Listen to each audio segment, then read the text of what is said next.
ಹೌದು, ಯಾರು ಇಲ್ಲ ಅಂತ ಹೇಳಿದವ್ರು ಯಾರು ನೋಡಿ. ನಮ್ಮ CLP ಮೀಟಿಂಗಲ್ಲಿ ನಾನು ಶಾಸಕ ಆಗಿದ್ದು, ತಮ್ಮೇನವರು ಶಾಸಕರಾಗಿದ್ದರು. ಆ CLP AICC-ದಲ್ಲೂ ಸಮೇತ ಇದ್ದರು.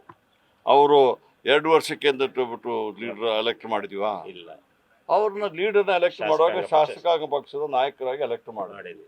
ಅದನ್ನ 5 ವರ್ಷಕ್ಕೆ ಮಾಡ್ತೀವಿ.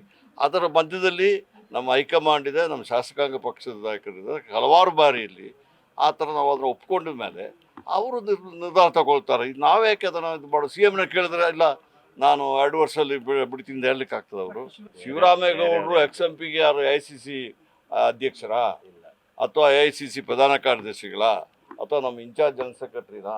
ಅವ್ರು ಹೇಳಿದಕ್ಕೆಲ್ಲ ನೀವು ಅಷ್ಟೊಂದು ಪ್ರಾಮುಖ್ಯ ಕೊಡ್ತೀರಾ? ನಾನು ಹೇಳಿದ್ರು ಸಮೇತ ಅದಕ್ಕೆ ಪ್ರಾಮುಖ್ಯ ಕೊಡಬೇಕಾಗಿಲ್ಲ. ನಾನು ಅದಕ್ಕೆ ಆಥರೈಸ್ಡ್ ಅಲ್ಲ.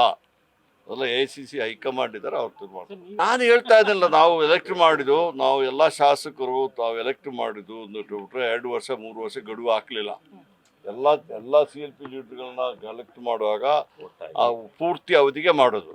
ನಂತರ ಅದನ್ನು ಬದಲಾವಣೆ ಮಾಡಲಿಕ್ಕೆ ಏನಾದರೂ ಇದ್ದಿದ್ರೆ CLP-ನೂ ಇರ್ತದೆ, ಹೈಕಮಾಂಡ್ ಇರ್ತದೆ, ಅದರ ಪ್ರಕಾರ ಮಾಡ್ತೀವಿ. ನಾನು ಅದರ ವಿಚಾರದಲ್ಲಿ ನನಗೆ ನೀವು ಕೇಳಿದಾಗ ನಾನು ಅದಕ್ಕೆ ಹೇಳಿದೆ ಈ ಥರ ಇದೆ ಅಂತ ಕೇಳಿದೆ. ನಾಳೆ ನೀವೇನು ಹೇಳ್ತೀರಾ? ನೀವೇನು KJ ಜಾರ್ಜ್ ಕೊಟ್ಟಿದ್ದಾರೆ 5 ವರ್ಷಕ್ಕೆ. ಅವ್ರು ನಾನು ಹೇಳ್ದನ್ನೆಲ್ಲ ಸಂಪೂರ್ಣವಾಗಿ ಹಾಕೋದಿಲ್ಲ ನೀವು ನೋಡಿ. ಆ ಥರ ಇಲ್ಲ. CLP-ಯಲ್ಲಿ ಅವ್ರನ್ನ ಎಲೆಕ್ಟ್ ಮಾಡಿದಾಗ ಯಾವುದೇ ಟೈಮ್ ಲಿಮಿಟ್ ಮಾಡಲಿಲ್ಲ ಅಂತ ಹೇಳ್ತಾ ಇದ್ದೀನಿ. ದಯವಿಟ್ಟು ನಾನು ಹೇಳ್ದನ್ನು ಸರಿಯಾಗಿ ಅರ್ಥ ಮಾಡ್ಕೊಳ್ಳಿ. ನೀವು ಕೆಲವು ನಿಮಗೆ ನ್ಯೂಸ್ ವ್ಯಾಲ್ಯೂ ಬರ್ತದೆ ಅಂದ್ಬಿಟ್ಟು ಕೆಲವನ್ನ ಬಿಟ್ಟು ಕೆಲವನ್ನ ಹಾಕ್ಲಿಕ್ಕೆ ಹೋಗ್ಬಿಟ್ಟು ನೋಡಿ. ಎಲ್ಲರಿಗೂ ಅವಕಾಶಗಳು ಇರ್ತದೆ. ಶಿವಕುಮಾರ್ಗೆ ಅವಕಾಶ ಇಲ್ಲ ಅಂತ ಹೇಳಿ ನಾನು ಹೇಳಿದ್ದೀನಿ. CLP ನಮ್ಮಲ್ಲಿ ಸಿಸ್ಟಮ್ ಇದೆ. CLP ಅವ್ರನ್ನ ಯಾರನ್ನ ಎಲೆಕ್ಟ್ ಮಾಡ್ತಾರೆ. ಈಗ ಒಬ್ಬರೇ ಇದ್ದಾರೆ, ಕುರ್ಚಿ ಖಾಲಿ ಇಲ್ಲ ತಾನೇ. ಖಾಲಿ ಆದಮೇಲೆ ಅದರ ವಿಚಾರದಲ್ಲಿ ತೀರ್ಮಾನ ತಗೊಳ್ತಾರೆ. ಗ್ಯಾರಂಟಿ ನ್ಯೂಸ್, ಸುದ್ದಿ ಖಚಿತ, ನ್ಯಾಯ ನಿಶ್ಚಿತ.